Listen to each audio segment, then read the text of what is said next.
Welcome to SportsBeat KC, the Kansas City Star's daily sports podcast. It's Friday, March 10th, and I'm Blair Kirchhoff.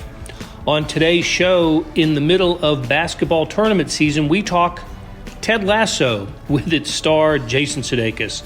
That's right, Sudeikis joined star columnist Vahe Gregorian on a Zoom call after speaking with reporters from around the globe in advance of Ted Lasso's third season on Apple Plus TV. The new season drops on March 15th.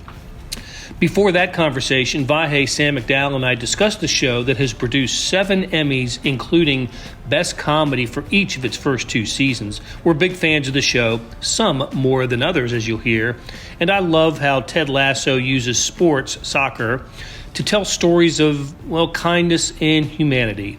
So you're going to hear Vahe, Sam, and I carry on for about 15 minutes, and then after a break, you will get the Star's exclusive interview with Jason Sudeikis by Vahe Gregorian. Okay, let's get started. Some of my favorite podcasts are when we're at one sporting venue but talking about another sport. I mean, this would be a time when we would talk about the Big 12 tournament, since we're sitting in T-Mobile Center, and Kansas State is playing TCU right now. We watched Kansas without Bill Self beat West Virginia earlier today. That was interesting. We wrote all about that.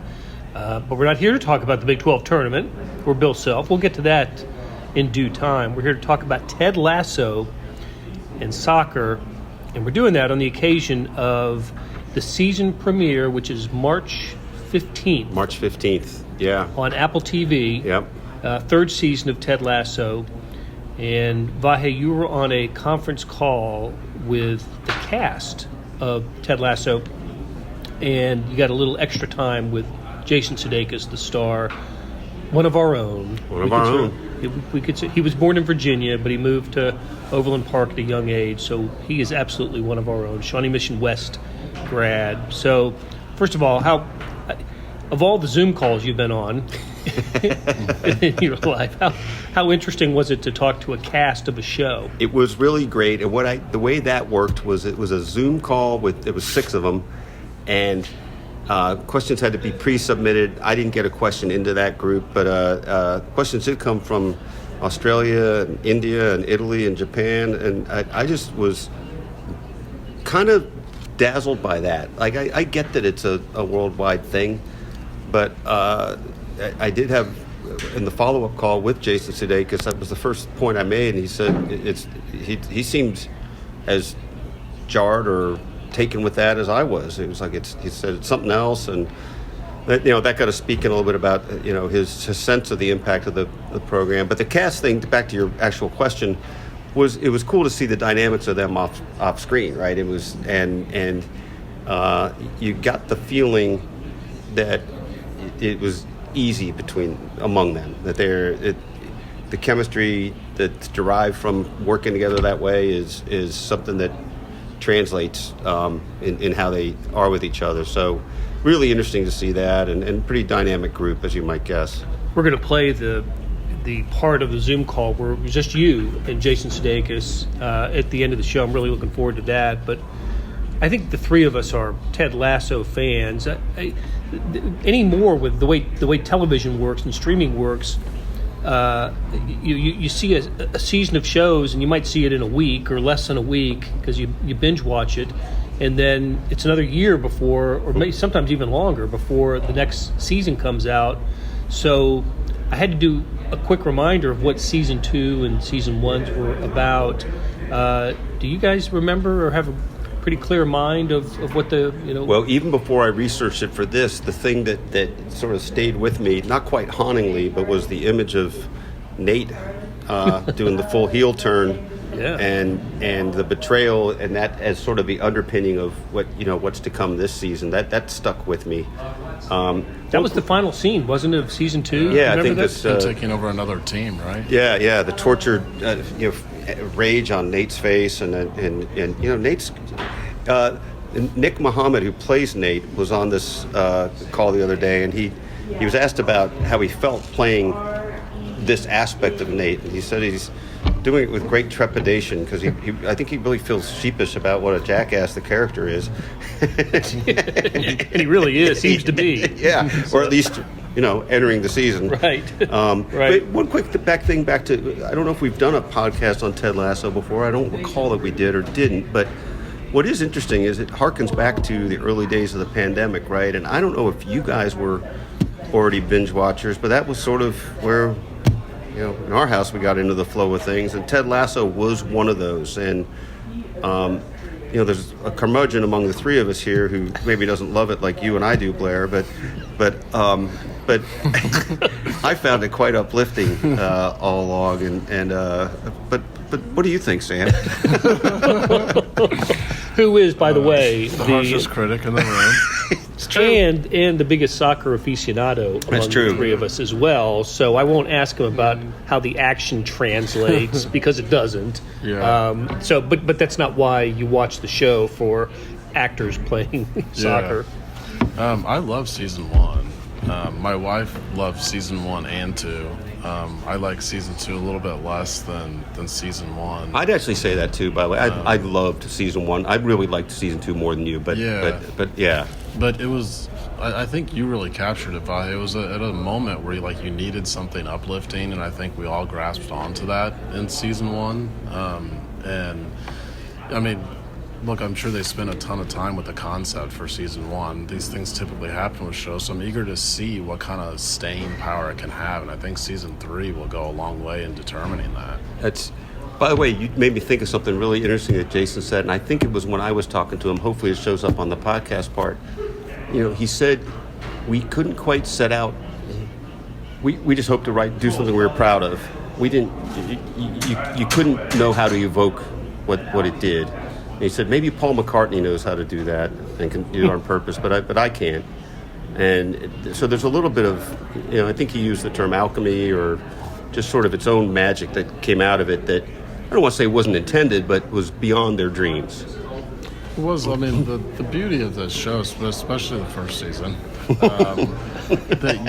it does take you through the gamut of emotions. I remember the early on in the first episode, one of the funniest scenes they had was him as the football coach at Wichita State, and showing clips dance. of that. Yeah, and you kind of thought early on this is going to be that kind of show. It's going to be a comedy type of show, and I really don't think that's what it is at its heart. I think it is a show that's supposed to make you feel something. Yeah. Which, like I said, will be interesting to see which path that this third season takes that comes out this month. I like that you said that, because that's something I've thought about a lot with the show. One of the things that I think is special about it is it is both kind of light and profound. I think I might have even typed that into something I wrote. The feeling that you can get all of that from the same thing, the same place, it's a little unusual, I think. Yeah. You mentioned the timing earlier. The show debuted in 2020, the year of the election. A very contentious election, and when I watch YouTube clips of the show, and there's one in particular that I'll talk about in a moment that I just absolutely love. It's one of my favorite 4 minutes of television I've ever seen. The comments reflected, the time and place, right? A show that was about, kindness and good faith and humanity was released at a time when there seemed to be little of that in our country anyway, right? Yeah. The other thing that I thought was what I found interesting about it is it seems to work on a humor level in two different countries. American humor and British humor. I'm not the biggest Benny Hill fan, or some of the British comedies, but I think, and I've heard other people express this, that it works both in England and in the U.S. Well, that's interesting, because one of the other things that Jason talked about, the roots of the character go back to something that Jason and I think Joe Kelly and Brendan Hunt worked on as part of a troupe. Coach Beard. In Amsterdam. Yeah, Coach Beard. When they were in Amsterdam for something called Boom Chicago, that was their troupe, and that's where the character first had its, origins.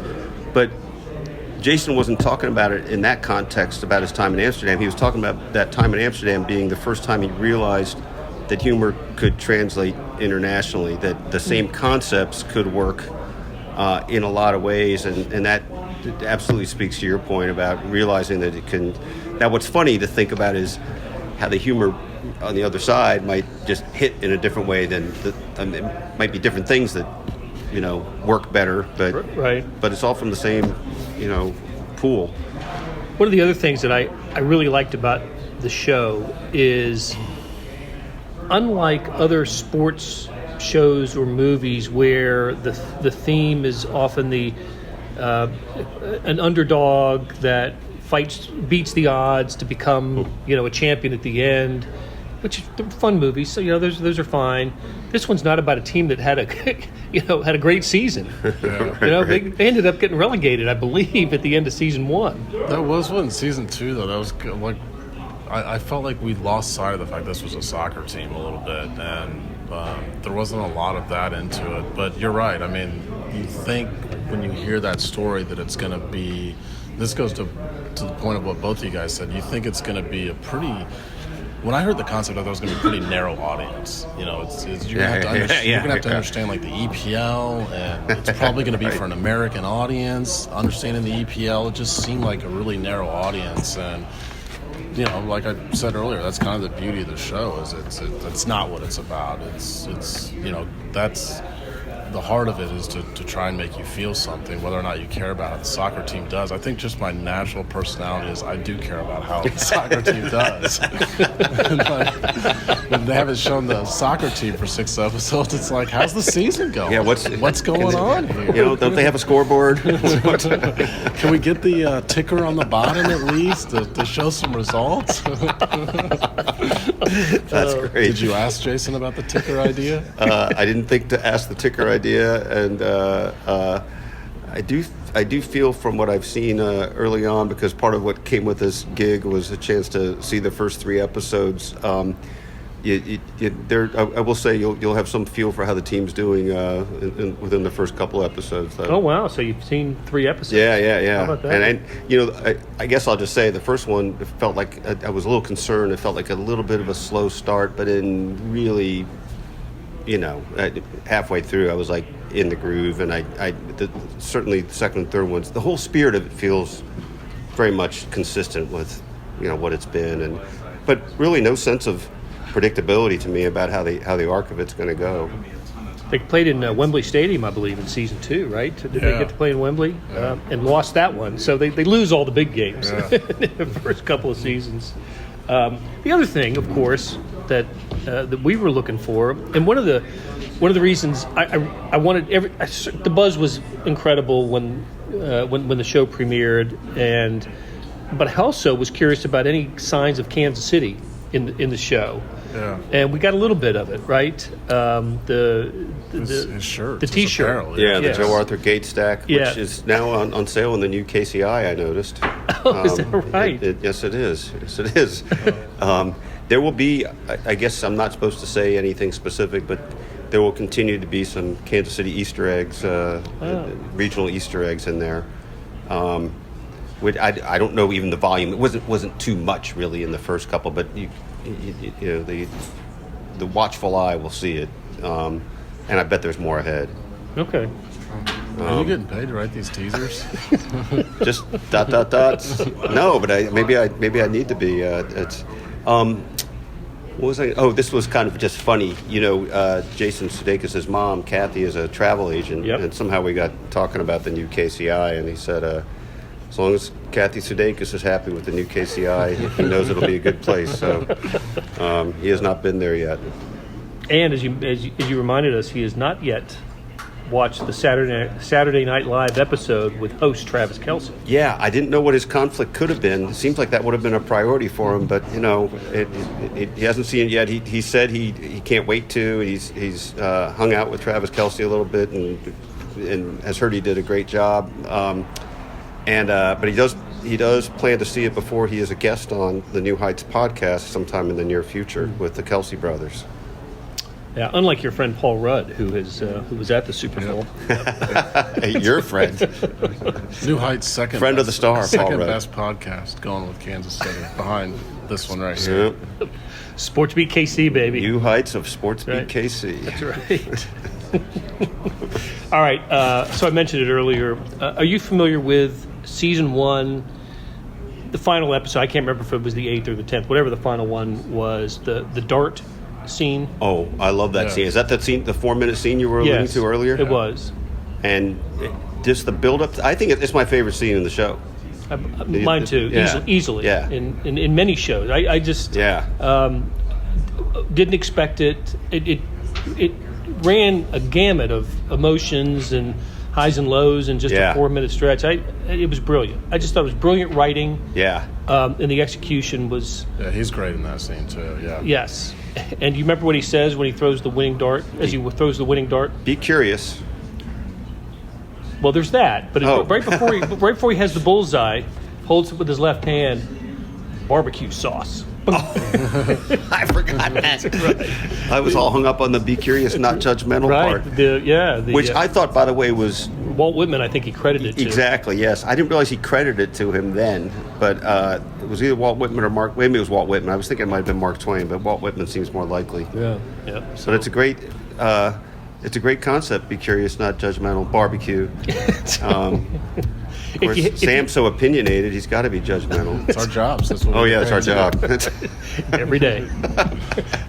If you haven't seen it, if you're not a fan of the show, just YouTube just type in Ted Lasso darts, and that'll get you there. In fact, I might have to watch that again later tonight. Wonderful. So, okay, hey, listen, we're going to take a break, and when we come back, you will hear Vahe Gregorian's conversation with Jason Sudeikis.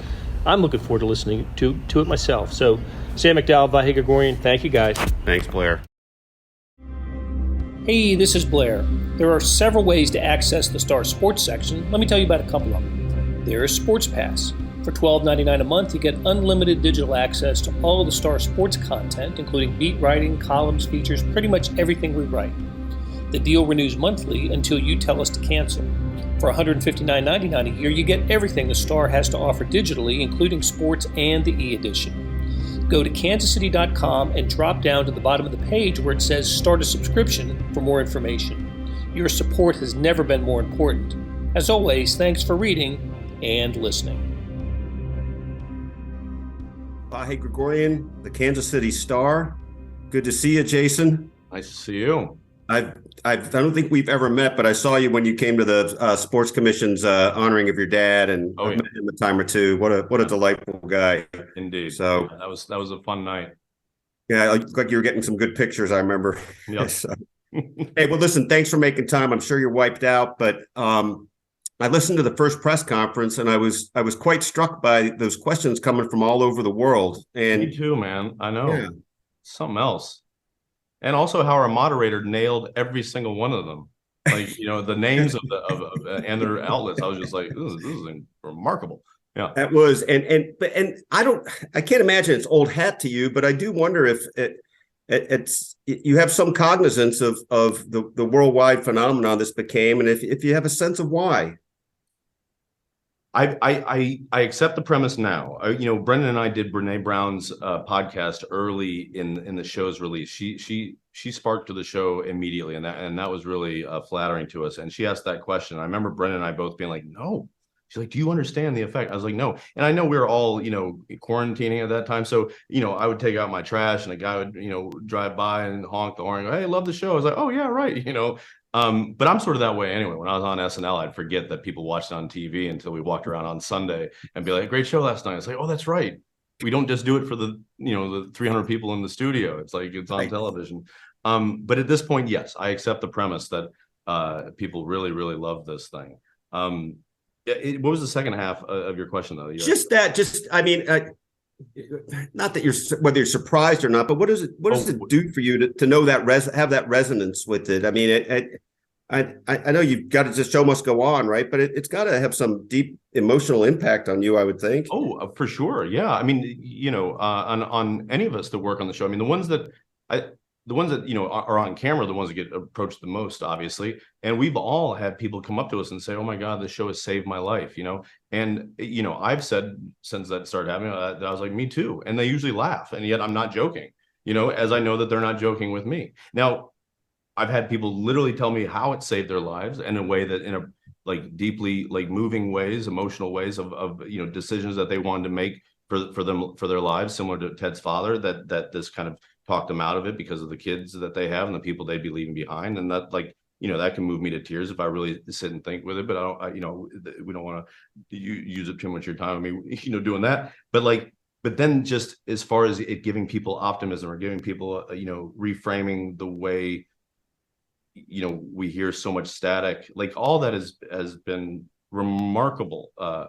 And nothing you sit at a keyboard trying to invoke, I mean, you would never be able to get there. I mean, maybe some people can, Paul McCartney might be able to do that at this point, but like, I can't. So it's like, we were just trying to make something that we were proud of. And the fact that people have, clicked into so many of the things that we talked about behind the scenes that we, threaded through here thematically or otherwise has been, I'm glad it happened to me later in my, life, or at least, midway through my life, hopefully, and not early on. Otherwise I would have, could have potentially gone the way of like Nate and thought way too highly of myself. Now, I like that. I like that. I know that it's not always like this.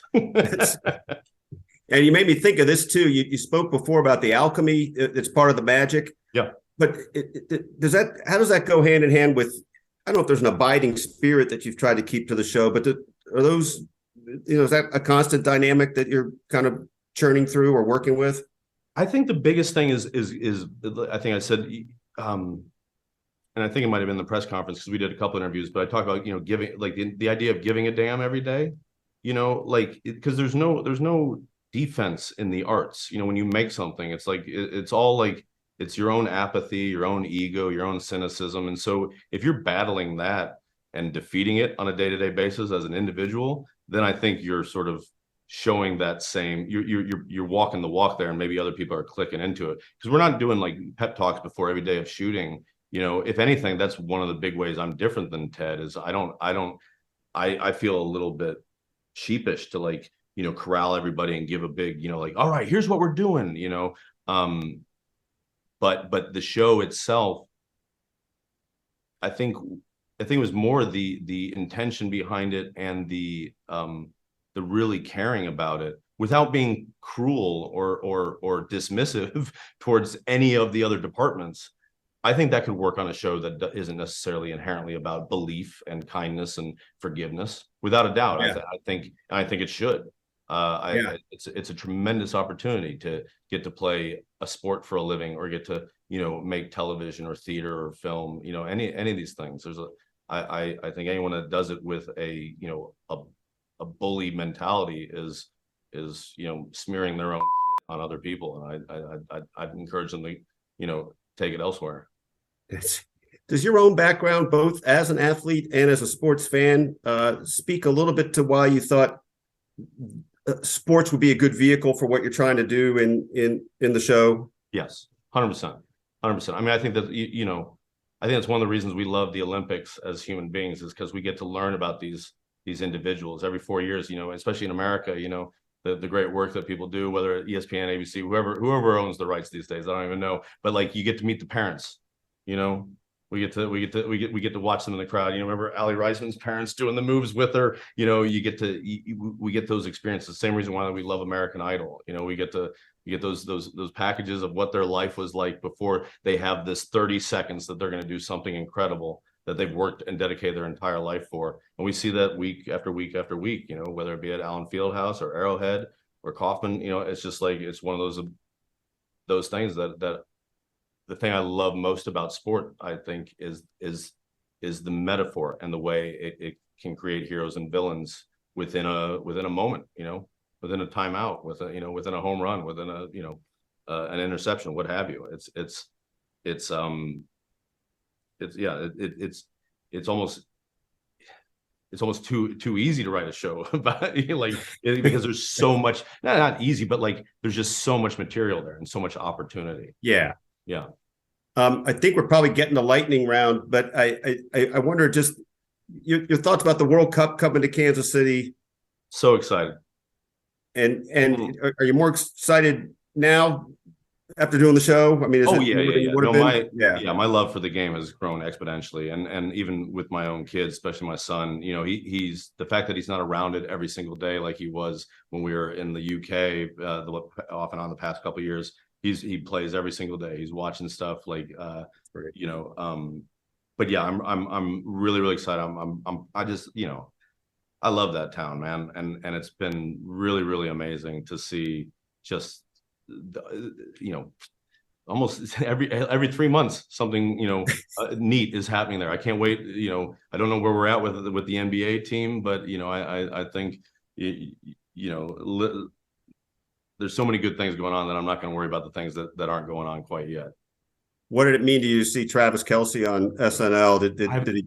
I haven't watched it yet. I know. I can't wait. I had multiple people text me saying how great of a job he did it, but I'm hoping to do him and his brother's podcast soon, so I'll definitely watch it before then. But I love that he got the tap for it. Even if you hang out with that guy for 5 minutes, I've been lucky to do it a little bit more than that. You know that he's got that.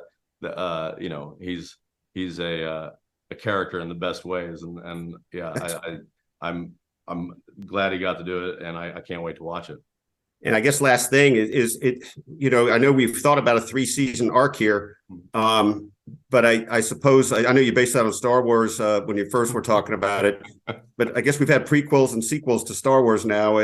How should we look at the future of Ted Lasso? Yeah, I mean, you know, much like a real coach, I'm only worried about the season we're in the middle of right now because I'm still editing. So yeah, it feels like a brush off. It feels like, you know, but I also don't want to put myself in a position where if I were to say yes or no now, and then something were to not happen or were to happen, be saddled with you know, the burden of being a liar, a scarlet L on my Richmond kit, you know. So yeah, haven't had the space to really sit and think about it, but I'm flattered by people's enthusiasm for, you know, continuing the stories for sure. Well, I look forward to seeing you back here. I think we're getting the wrap. You'll like the new airport, by the way. I heard, yeah. No, I know. As long as Kathy Sudeikis likes the new airport, I'll like the new airport. She's the expert there. You know what I mean? Yeah, no, but I'll be back. All right, Jason. June for Big Slick for sure. Looking forward. Will you? Yep. Okay. Well, that's great. Listen, thanks so much, and really appreciate you slogging through all this for us. Oh no, absolutely. Happy to do it. That'll do it for today. Thanks to our SportsBeat KC production crew of Randy Mason, Monty Davis, Jeff Rosen, and Scott Chasen. Tip of the cap to Vahe Gregorian and Sam McDowell for sharing their insights.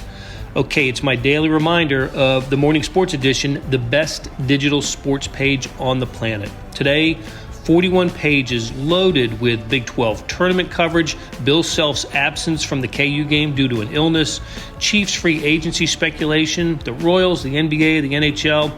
If it happened in sports, it is in the Morning Sports Edition. Check it out at liveedition.kansascity.com. Thanks for listening, and we'll be back soon with another SportsBeat KC, where we talk sports in Kansas City every day.